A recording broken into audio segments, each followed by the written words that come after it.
Praise Lord. आइए हम वचन में जाने से पहले प्रार्थना करेंगे। आइए पवित्र आत्मा हम आपका स्वागत करते हैं। पवित्र आत्मा हमें वचन में लीड कीजिए और गाइड कीजिए। पवित्र आत्मा प्रभु, मैं आपका धन्यवाद करता हूँ। प्रभु, आज के इस वचन को मेरे राजा लोगों के जीवन में 30, 60, 100 गुना ब्लेस करके भेजिए प्रभु। धन्यवाद प्रभु, हमें बुद्धि ज्ञान समझ से भर दीजिए प्रभु। इन जीसस नेम, आमीन। आइए आज का हम टॉपिक पढ़ते हैं। आज का जो हमारा टॉपिक है वो है यीशु का जन्म। आज बहुत सारी कंट्रीज में, देशों में आज प्रभु यीशु मसीह का जन्म की खुशियाँ मनाई जा रही है। तो बाइबल इसके विषय में क्या कहता है? हम वचन में पढ़ेंगे। हम पढ़ेंगे मत्ती का पहला अध्याय का 18वां वचन। मैं आपके लिए पढ़ना चाहूँगा। यीशु मसीह का जन्म इस प्रकार से हुआ। सो यीशु मसीह का जन्म किस प्रकार से हुआ?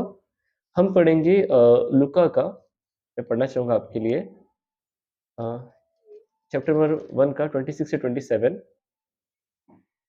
छठवें महीने में परमेश्वर की ओर से जिब्राइल स्वर्गदूत गलील के नासरत नगर में एक कुँवारी के पास भेजा गया, जिसकी मंगनी यूसुफ नाम दाऊद के घराने के पुरुष से हुई थी। उस कुँवारी का नाम मरियम था। हालेलुया। तो अगर हम वचन में देखेंगे ना, तो हमें क्या पता चलता है कि उस कुँवारी का नाम क्या था? तो उस कुँवारी का नाम था मरियम। और मरियम की मंगनी किसके साथ हुई थी? तो वचन में लिखा है कि यूसुफ नाम दाऊद के घराने के एक पुरुष से हुई थी। और ये मरियम कहाँ रहती थी? तो वचन में लिखा है कि गलील के नासरत नगर में रहती थी। तो ये जिब्राइल स्वर्गदूत को कहाँ भेजा गया था? तो जिब्राइल स्वर्गदूत को गलील के नासरत नगर में भेजा गया था। और ये जिब्राइल स्वर्गदूत को भेजा किसने था? ये जिब्राइल स्वर्गदूत को भेजा था परमेश्वर ने। ये जिब्राइल स्वर्गदूत किसकी ओर से भेजा गया था? तो वचन में लिखा है कि जिब्राइल स्वर्गदूत परमेश्वर की ओर से भेजा गया था। हालेलुया। तो हम वचन में और पढ़ेंगे कि स्वर्गदूत ने क्या कहा फिर मरियम से। वचन 28 में लिखा है, स्वर्गदूत ने उसके पास भीतर आकर कहा, क्या कहा? आनंद और जय तेरी हो, जिस पर ईश्वर का अनुग्रह हुआ है, प्रभु तेरे साथ है। यहाँ पर जो स्वर्गदूत है ना, वो मरियम से 3 बातें कह रहा है। अगर हम लोग किंग जेम्स वर्शन की बाइबल के हिसाब से देखेंगे ना, तो वो कौन-सी बातें हैं, मैं बताना चाहूँगा। पहली बात है कि परमेश्वर का अनुग्रह आप पर हुआ है मरियम। परमेश्वर आपके साथ है मरियम, और धन्य है आप स्त्रियों में। हालेलुया। तो जिब्राइल स्वर्गदूत ने मरियम को पहले ग्रीटिंग्स किया और मरियम से 3 बातें कही। तो इसका क्या असर हुआ मरियम पर? हम वचन 29 में देखेंगे। वह उस वचन से घबरा गई। जो स्वर्गदूत ने जो कहा था, उससे मरियम क्या हुई? वो घबरा गई और सोचने लगी कि ये कैसा, ये किस प्रकार का अभिवादन है? ये किस प्रकार की ग्रीटिंग्स है? उसे भी आश्चर्य हुआ। तब स्वर्गदूत ने उससे कहा, क्या कहा? हे मरियम, भयभीत ना हो। क्यों भयभीत ना हो? क्योंकि परमेश्वर का अनुग्रह तुझ पर हुआ है। हालेलुया। अब स्वर्गदूत बता रहा है आगे क्या होने वाला है करके। हम पढ़ेंगे वचन 31 में। देख, तू गर्भवती होगी और तेरा एक पुत्र उत्पन्न होगा। तू उसका नाम यीशु रखना। यहाँ पर जो है, स्वर्गदूत जो है, ये मरियम को बता रहा है कि आगे क्या होने वाला है, कि तू गर्भवती होगी और एक पुत्र उत्पन्न होगा, और उसका नाम तुझे क्या रखना है? यीशु रखना है। सो यहाँ पर जो है, ये एक्चुअली ये एक भविष्यवाणी है। अगर हम यशायाह की किताब का, अगर हम 7th का, अगर हम 14th पढ़ेंगे, मैं आपके लिए पढ़ना चाहूँगा।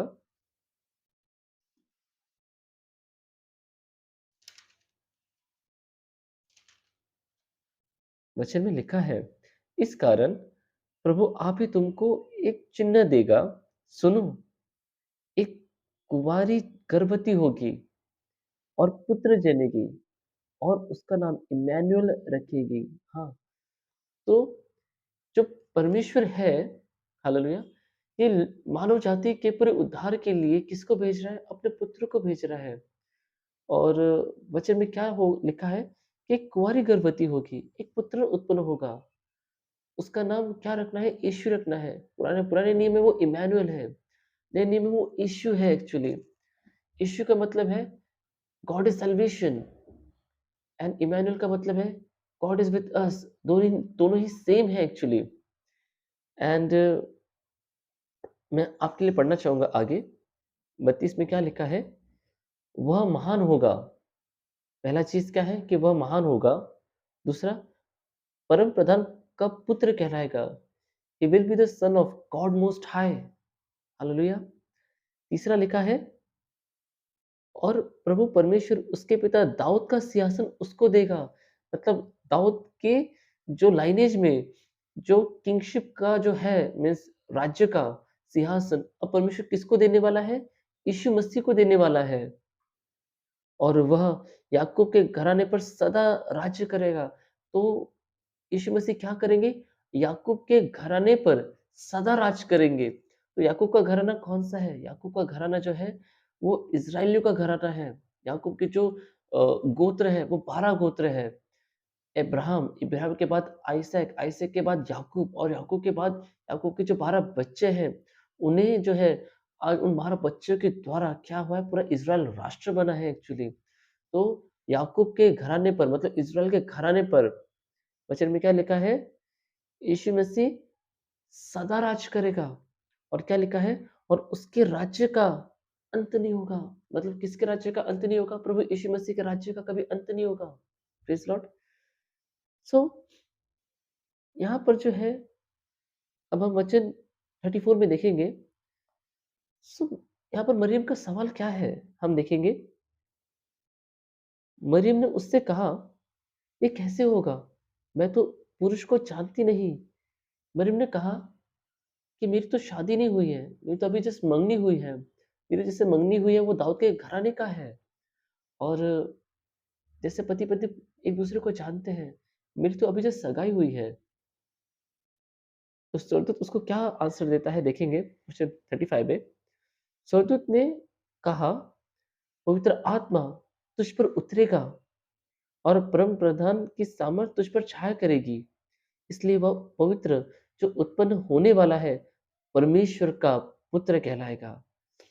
यहाँ पर जो है, स्वर्गदूत मरियम को उसके सवाल का जवाब दे रहा है कि जो परमेश्वर का जो पुत्र है, वो होगा तो दाऊद के घराने का, लेकिन ये किसी मनुष्य के कॉन्टेक्ट में आकर गर्भवती नहीं होगा। ये जो है, ये पवित्र आत्मा के द्वारा होगा। मैं बताना चाहूँगा कि पुराने नियम में, मैं आपको बताना चाहूँगा, जस्ट मैं आपको बताता हूँ कि पुराने नियम में उत्पत्ति में ऐसा लिखा है, एक-एक कि पहले परमेश्वर ने स्वर्ग का और फिर उसके बाद धरती का निर्माण किया, means God created heavens and earth, वहाँ पे लिखा है। और वचन 2 में लिखेंगे, पहले चैप्टर का वचन 2 में, कि पृथ्वी बडोल थी, अंधकार था और पवित्र आत्मा पानी पे मंडराता था, और परमेश्वर ने कहा, उजाला हो जाए। हालेलुया! तो हम देखते हैं कि पृथ्वी पर क्या था, तो पृथ्वी पर पहले तो अंधकार था, और पवित्र आत्मा पानी पे मंडराता था, और परमेश्वर ने कहा उजाला हो जाए, और परमेश्वर ने अ, उजाले को अंधकार से अलग कर दिया। हम देखते हैं कि उजाला कब आया? जब पवित्र आत्मा पानी पे मंडराता था। जब परमेश्वर को, इस जगत के उद्धारकर्ता को, जब धरती पर भेजना था, तो क्या किया?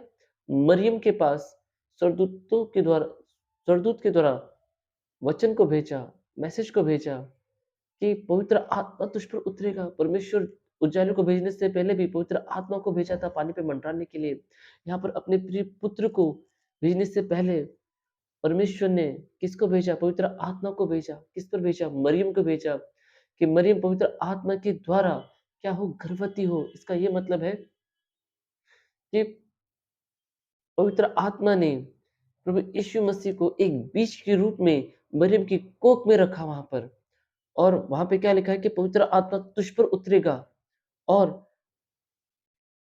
परम प्रधान की सामर्थ तुझ पर छाया करेगी। इसलिए वह पवित्र जो उत्पन्न होने वाला है, परमेश्वर का पुत्र कहलाएगा। हालेलुया! मैं बताना चाहूँगा कि जब परमेश्वर ने आदम और हवा को बनाया था, उनको पूरा सृष्टि पर अधिकार दिया था। पूरा, पूरा का पूरा सृष्टि पे अधिकार दिया था और परमेश्वर ने अपने लिए स्वर्ग को रखा है, लेकिन पृथ्वी परमेश्वर ने मनुष्य को दिया है। हालेलुया! तो पृथ्वी पर जो होगा, जिसके पास ये बॉडी होगा, स्पिरिट, सोल, बॉडी, हालेलुया! वो इस पृथ्वी का अधिकारी होगा। अगर आपने देखा है तो पृथ्वी पर जो है, वो अधिकार जो था, वो आदम के पास था, हवा के पास था। लेकिन क्या होता है कि शैतान साँप का रूप लेकर, साँप की बॉडी का रूप लेकर आदम की वाटिका में आता है। हवा को पाप में गिराता है। हवा को वो फल खिलाता है जिसकी आज्ञा परमेश्वर ने कहा था कि इसे मत खाना और वही हवा करती है। फिर क्या हुआ? हवा ने वो फल फिर अपने पति को भी खिलाया। उसके बाद क्या हुआ? परमेश्वर ने कहा, "आदम तू कहाँ है?" और आदम वहाँ पे डर गया क्योंकि उसने पाप किया था। क्योंकि पहले आदम जो है वो परमेश्वर के अंदर छिपा रहता था। परमेश्वर के अंदर, अब आदम पाप करने के बाद परमेश्वर से छुप रहा है यहाँ पर। मैं बताना चाहूँगा, जब परमेश्वर ने आदम को बोला कि तूने वो फल क्यों खाया? तो सबसे पहले उसने वो दोष आरोप अपनी पत्नी पर लगा के जो स्त्री तूने मुझे दी है, उसने मुझे फल खिलाया। आज भी कुछ लोग होते हैं, कभी-कभी माँ-बाप शादी करा देते हैं, तो बच्चे बेटा बोलता है कि आपने मेरा ये शादी कराया करके। तो जब आदम ने पाप किया अपनी इच्छा से, जाने-अनजाने में, अपनी पत्नी की आवाज़ को सुनकर, अपनी इच्छा से उसने अपने अपनी पत्नी का आवाज़ सुना और जाने-अनजाने में उसने वो फल खा लिया जिसकी आज्ञा उसको पता था, लेकिन एक तरफ परमेश्वर की आज्ञा थी और एक तरफ उसकी पत्नी थी, तो उसने अपना पत्नी का कहना सुना वहाँ पर। और पता है क्या हुआ? उसने वो आज्ञा को तोड़ा। परमेश्वर ने उस पर जजमेंट भेजा। परमेश्वर ने हवा से पूछा, "तूने वो क्यों खाया?" तो हवा ने बताया कि मुझे सर्प ने धोखा देके खिलाया। तो परमेश्वर ने वहाँ पे पता है क्या किया? साँप को पहले श्राप दिया कि तू हमेशा धूल चाटेगा। परमेश्वर ने फिर हवा को कहा कि तूने जो ये किया है, इसके कारण तेरी जो लालसा होगी वो तेरे पति के लिए होगी और जब तू बच्चा जनेगी तो तुझे दर्द होगा।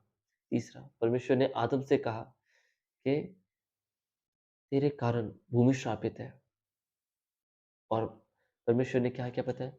उनके पापों को ढाँपने के लिए मेम्ने को बलि करके, मेम्ने के वस्त्रों को आदम और हवा को ढाँका वहाँ पर, क्योंकि वो लोग बाहर नहीं आ रहे थे, क्योंकि उन्होंने देखा था कि हम पहले महिमा में ढँपे हुए थे, अब पाप करने के द्वारा अब हम बिना वस्त्रों महिमा में नहीं है, तो उन्होंने क्या किया, अंजीर के वस्त्रों से खुद को ढका वहाँ पर।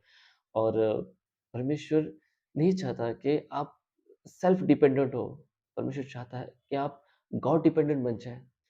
परमेश्वर नहीं चाहता कि आप सेल्फ कॉन्शियस रखें, परमेश्वर चाहता है आप गॉड कॉन्शियस बने।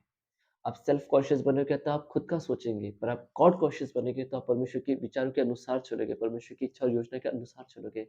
और परमेश्वर ने मेमने को बलि करके, परमेश्वर ने मेमने के वस्त्र से उनको ढाँपा। आज परमेश्वर ने आपको और मुझे प्रभु यीशु मसीह के लहू से ढाँपा है एक्चुअली।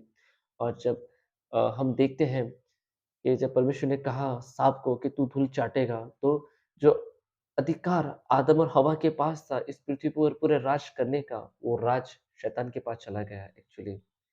और उसके बाद क्या हुआ? परमेश्वर ने एक प्रॉमिस किया। क्या प्रॉमिस किया?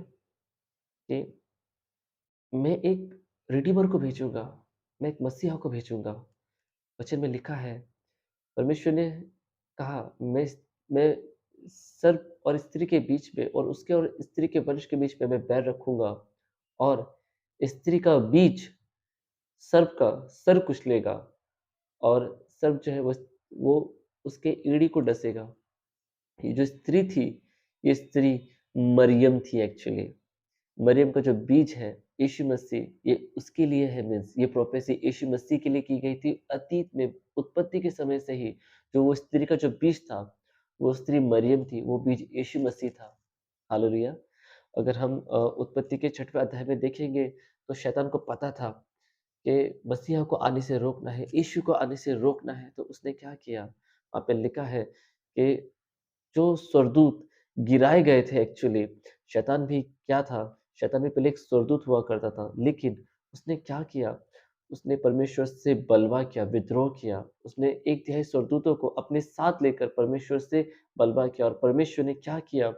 सारे उन 1/3 स्वर्गदूतों को और शैतान को हराकर धरती पर फेंक दिया था। इसके लिए उत्पत्ति 1 के 2 में लिखा है कि पृथ्वी पर अंधकार छाया था। शैतान और उसके दूतों का जो उपस्थिति था पूरे पृथ्वी पर, उसके कारण पूरे पृथ्वी पर अंधकार छाया था, लेकिन फिर भी पवित्र आत्मा जो है वो पानी पे मंडरा रहा था हमें उस समय। और शैतान जानता था कि मुझे मसीहा के लाइनेज को रोकना है, गड़बड़ करना है, तो मुझे ब्लड में गड़बड़ करना पड़ेगा। तो उसने क्या किया? जो दूत 1/3 थे, जब ये पूरा पृथ्वी का अधिकार शैतान के पास आ चुका था, तो उसने क्या किया? और उसने दूतों को बोला कि तुम मनुष्य की बेटियों से शादी करो। उस समय में मनुष्य की बेटी नहीं पहचान रही थी कि ये मनुष्य है या ये फ़ॉलन एंजेल्स है करके। तो क्या हुआ? जो दुष्ट दूत थे, उन्होंने क्या किया? मनुष्य की बेटियों से शादी की और लाइनेज को खराब करने की कोशिश की और खराब कर ही दिया था। लेकिन वहाँ पर वचन में लिखा है नूह के विषय में कि नूह परमेश्वर की दृष्टि में धर्मी था। परमेश्वर ने क्या किया? पूरे प्लैनेट पर बारिश बरसा दी। पूरा प्लैनेट फ्रीज़ हो गया था पूरा बर्फ से और सिर्फ़ नूह और उसका परिवार बचा था उस समय में। और वो जो लाइनेज है वहाँ से शुरू हुआ। नूह नूह के बाद बहुत जो पीढ़ियाँ हैं, वहाँ से फिर अब्राहम, फिर आइसैक, फिर याकूब के जो 12 बच्चे हैं, फिर पूरा इज़राइल। हालेलुया! मैं बताना चाहूँगा कि ये जो जन्म है यीशु मसीह का, ये पता है क्यों परमेश्वर ने भेजा है? ताकि मनुष्य जाति उद्धार पाए। प्रभु यीशु मसीह आए, वो हमें बहुतायत का जीवन देने के लिए आए। प्रभु यीशु मसीह आए ताकि शैतान के कामों को डिस्ट्रॉय कर सके। प्रभु यीशु मसीह आए ताकि आपको और मुझे वापस परमेश्वर के साथ एक साथ कर सके। हालेलुया! प्रभु यीशु मसीह आपको इस वचन के द्वारा ब्लेस करे। यीशु के नाम में, आमीन।